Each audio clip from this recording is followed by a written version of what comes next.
Good evening, sports fans, and welcome back to another episode of the Average Joe Sports Show. I am your host, Braden Good. Once again, we are joined by my dad, Mark Good. Mark, how's it going today? Pretty good. Can't Awesome. complain. Awesome. Glad to hear it. So, today we're going to go ahead and talk about the All Star teams that were just drafted on Thursday. So, let's go ahead and just pull. So, let me go ahead and get those pulled up for you guys. And we'll just sort of, talk about them, share who we think is going to ultimately prevail. Just a quick rundown of those all-star teams. So for Team LeBron, we've got Stephen Curry, Luka Doncic, LeBron James, Giannis Antetokounmpo, Nikola Jokic, Damian Lillard, Ben Simmons, Chris Paul, Jaylen Brown, Paul George, Domantas Sabonis, Rudy Gobert.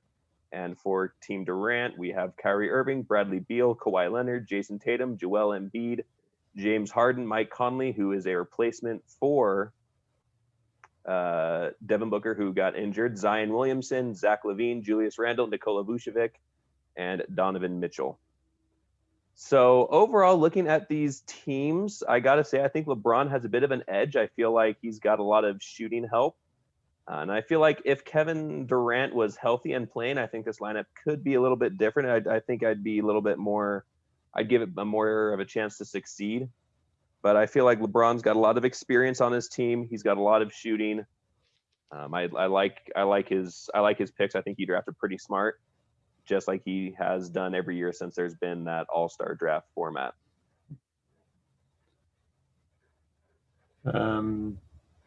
That's probably true. I mean, I don't know. Joel Embiid and Jokic, they pretty much even out. LeBron and who do you put there? Jason Tatum. I don't know. Curry and Beal. I'm not sure who's going to guard Kyrie Irving, but I'm not sure who he's going to guard either. So, yeah, I mean, if you look at the teams, you've got Steph Curry, who's the smallest guy on the team. Other than that, you've got everybody else on that team is over 6'7". mm-hmm. You've got a lot of height on that starting lineup, and then you have a lot of guys. Giannis, who is a down low. I mean, it's going to be an all-star game, so there's going to be wide open dunks. I mean, I remember there's been times when Steph Curry, Giannis would come down the lane and Steph Curry just sort of lay down on the ground, just dropped to the floor and sort of just conceded the dunk. That was a pretty funny moment. But I don't know. I feel like LeBron starters has a lot of mismatches, and even though it's a game where defense is not at all paramount until the very end of the game, I feel like it's going to be a lot of open shots. And I feel like Bradley Beal, he's going to be able to light it up as well. Yeah, I think. I mean, that's the new All-Star game now. Is let's see how many points we can score between the two teams. Honestly, I can't remember the last time I cared about who won the All-Star game because this. I guess if the players don't care who wins, then why should I? Yeah, I think that's one of the downsides about the All-Star game is that there's nothing at stake. I mean, when you get to baseball's All-Star game, the winner of that gets home court advantage in the World Series, which can be a huge advantage. So it actually matters who wins. So I think those players are trying to win the game a bit harder than these NBA guys are. Well, I think that just the nature of the game, the money has changed everything. 50 years ago, if you were on the winning team, you probably got a bonus check. And even if they get the same bonus check now, these guys are making so much money that who cares? It's like they look at it and go, well, I made that much money last week. So what do I care if I win the All-Star game or not? Yeah, I made that much money sitting on my couch playing 2K. Yeah, exactly. So there's not an incentive. I don't personally care for the Major League Baseball All-Star Game winner getting home field advantage. I think they might have gotten rid of that. Oh, really? Because it was kind of dumb. I think it goes to the team with the best winning percentage, which is what it should be. Yeah.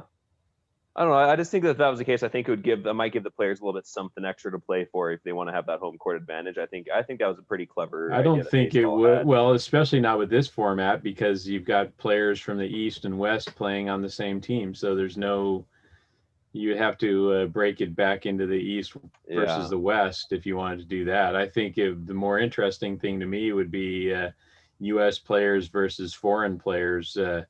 Let's see how that shakes out in the All-Star game. That might That would be make interesting, it I feel more like. interesting. And I feel like the game has a big enough of a global presence now where you could get away with something like that, and there would be good teams fielded for both sides, and it wouldn't just be, 20 years ago it would be a beat down by the Well, Team you got USA against the Team World. three So guys on three of LeBron's starters are foreigners.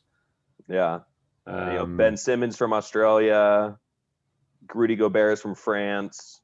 So So I mean, there's 5 guys right there that are all Mhm. foreign.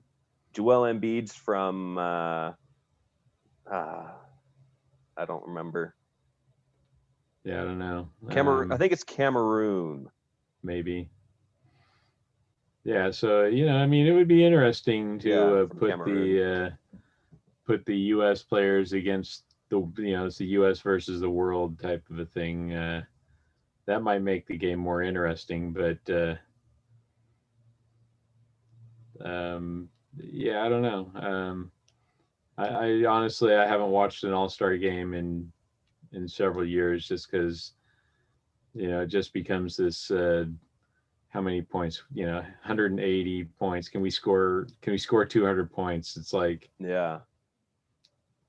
Well, and I kind of like what the league did, and then they're doing it this year. It's like the Elam. It's like the Elam where the fourth quarter, it's like they have to play to, whoever has the highest score plus. I think it was last year they had it plus 26, I think, giving Kobe's number and his daughter's number, I think, was sort of thing. And I think you saw in the fourth quarter there is that teams locked down and played defense at that point because because then it was sort of like there was a goal for them to reach. It was more like, well, we don't want to let them score it on us. And I think the fourth quarter of last game, a lot of people said it was one of the most competitive All-Star games they've seen in a while in that fourth quarter, where guys are playing defense and they're actually, treating it like an actual, treating like it's an actual game. Mm-hmm. Yeah, I mean, maybe that's what they need to do. Every quarter, maybe it needs to be, instead of timed. Well, I don't know. Maybe you don't want to do that. First team to 21. Yeah, and then the game is over in 16 minutes. Well, I mean, maybe you have it. First team to 20. The first quarter ends after 21. Second quarter ends after 21. Third quarter, just whatever. Right. No, I know, but these teams, if they're running the layup line, they can get 21 points in 5 minutes.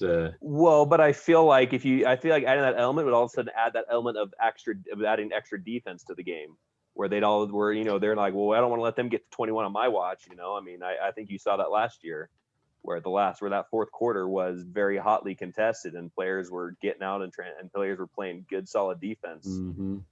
They should just go winners outs. That would be fun. Winner take ball. Yeah. Half court 3-on-3 winner take ball.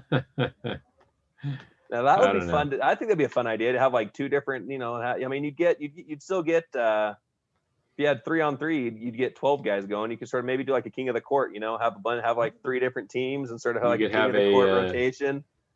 Have a tournament. Yeah, have all 24 guys. Teams of 3. First one to 21, first one to 15, half court. Yeah. I think that could be a fun way of making the All-Star game a bit more exciting.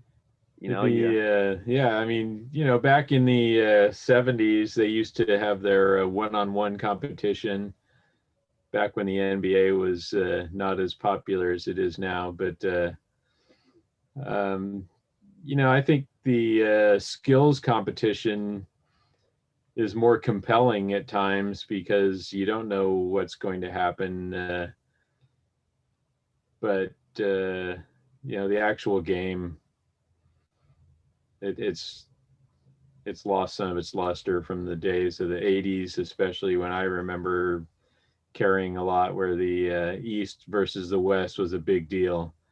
and the players didn't like each other, and so they played tough defense, and the All-Star game wasn't much different than a regular season game as far as scores, and other than you just had all the best players playing, so you didn't have you know bottom of the bench guys coming in. It was all yeah, it a was bunch all of stars, highlights. so it was more like a dream team scenario where all these guys can play, so you got to guard all of them.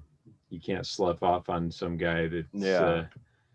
not going to score because he hasn't scored all season. Yeah. Well, and I do think that you sort of saw the de-evolution of the All-Star game. I think it sort of happened towards, in the late 2000s. Because I think growing up, I remember watching, you had competitive All-Star games with Shaq and Kobe and Jordan, and those games, those were all very competitive games where they were playing defense and the scores. Yeah, I mean, they're a little bit higher scoring than what you'd normally expect in an NBA game because, yeah, defense is a little bit lighter because players don't want to wear themselves out, but it was still, there was a lot of competition going on.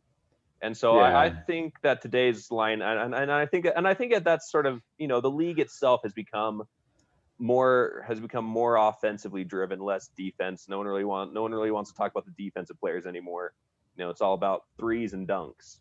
That's what the fans pay to see, and that's what this All-Star game all the gives them. advantage goes to the offensive players now. They they can carry the ball, they can travel.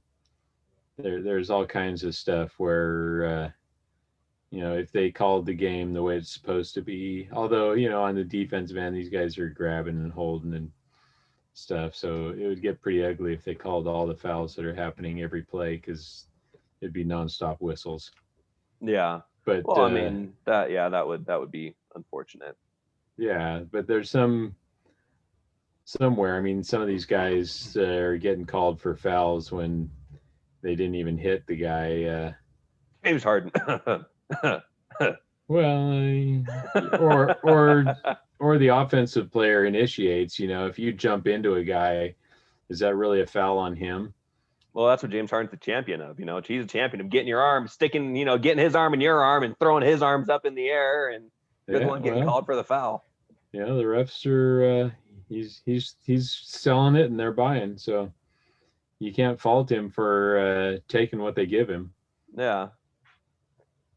Yeah, I don't know. All these guys do it. I mean, how many times you see a guy throw his head back as if he got smacked in the face, and the guy was 3 inches from his nose? It's like, come on, guys.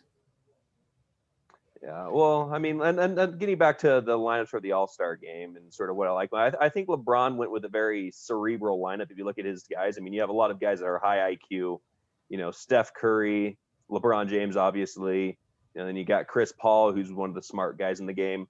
One of the things I thought was funny is how, the Utah Jazz are the hottest team in the NBA. Their two All-Stars were drafted last. Mm-hmm. I mean, Rudy Gobert didn't even get picked. He just got put on Team LeBron because he was the last one picked. Well, let's be honest. It's an offense first league, and Gobert is defense. Yeah, his offense is below average. So, are you going to put him in a game where you're expecting to score 160 points? Probably not. Now, if you want him to stop somebody from scoring, maybe. But if the whole team isn't buying into a defensive concept, then one guy isn't going to make that much of a difference.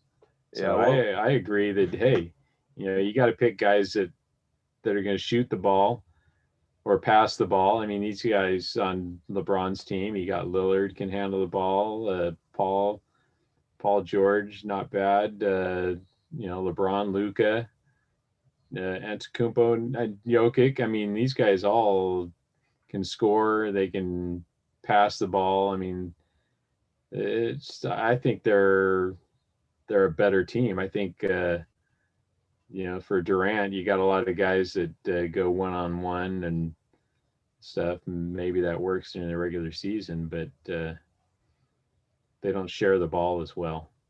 Yeah.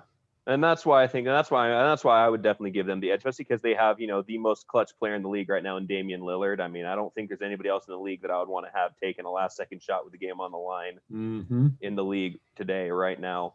And something else I've noticed is that Durant's team, it's got a lot of first-time All-Stars. You're looking at a guy like Zion, Zach LaVine, Julius Randle. Those are all three of those guys are first-time All-Stars, never made the All-Star game before. So they don't. Maybe they'll play harder. You look at Zach LaVine. I mean, Zach LaVine's improved his game, but he's not really a pass guy. He's going to get you a lot of buckets guy if you can get him the ball. I was surprised, honestly, that Donovan Mitchell got taken so low, because I feel like he's exactly what you want in an All-Star game. He's a long, good defender, and he's good, and he's a nice athletic player as well. I mean, he's posterized quite a few guys in the league, so he can get up and down and he can score. So I might have taken him. I think he's not viewed as a good teammate. Well, so it's actually funny because LeBron because when they were on doing the draft show, I was watching that, and Charles Barkley said that they were throwing shade at the Utah Jazz by picking them last, and LeBron James said it's nothing personal. He's like, growing up, you're playing NBA 2K, you're not picking the Jazz to play as NBA 2K, even if they have John Stockton, Carmelo, and you're still not picking that team because it's not a flashy, those guys aren't flashy high name guys. So he's like, no disrespect. It's just, I never picked the Utah Jazz growing up. So why would I pick them now? Well, that's, I mean, look at what they're doing. They're impressive. Shooting a ton of threes and making them, they're a legitimate team. Spread the floor. I mean, they've bought into the concept, spread the floor. And if you can't stick with them, they can hurt you. They got a lot of guys that can shoot. So, well, and I think something that LeBron benefited from is that Kevin Durant, knew that his first pick had to be Kyrie Irving, because they're teammates. Like how's Kyrie Irving going to feel if he took Steph Curry number one? And then when it came to reserves picks, he had to pick James Harden, because how's James Harden going to feel if Kevin Durant didn't pick him? So LeBron sort of knew in that first round, he's like, I got 2 picks back to back. I'm going to get the guy that I want. So he's like, I'm going to take Giannis first, and then I know I'm going to be able to get Curry because I know that Durant's going to take Kyrie. Yeah, well, you take what you are familiar with. In that way, you got a couple of guys that have played together. So, that usually works out pretty good in an all-star game. They know what they can do and what they like to do. So. Yeah, they'll be able to get him the ball in the right spots. But I agree, the youth, the inexperience of Durant's team might be the biggest challenge for that team. Yeah, I think it's going to be a lot of young guys that aren't going to be expecting, the All-Star game format. And they're, especially at the ending, what's going to get a lot more lockdown defensively. I think they're not going to be ready for that. So overall, looking at these teams, I think I'm going to go ahead and call it for Team LeBron. I definitely think he's got the better team. I think he's got the more accomplished team, the team that's going to win. And I think you're right. I think the score is going to be ridiculous. I'm going to go ahead and say that the score is going to be 137 to 130. Team LeBron's going to win. I think they're going to play a little bit of defense. It's not going to be quite as high scoring as before. I think that they're going to play less defense. I think it's going to be like 153 to 136. It could be. I wouldn't be surprised to see that either. But I'm going to give them a little bit more. I'm going to give them a little bit more benefit of the doubt in the defensive end. See. I think they're going to be a little. I think Giannis is going to always go out there and play 100%. So I think that's just the sort of player that he is. So. Yeah, I think it is going to be a layup line, but I do think there'll be a bit more defense played before. I'm seeing what was the last All-Star game score?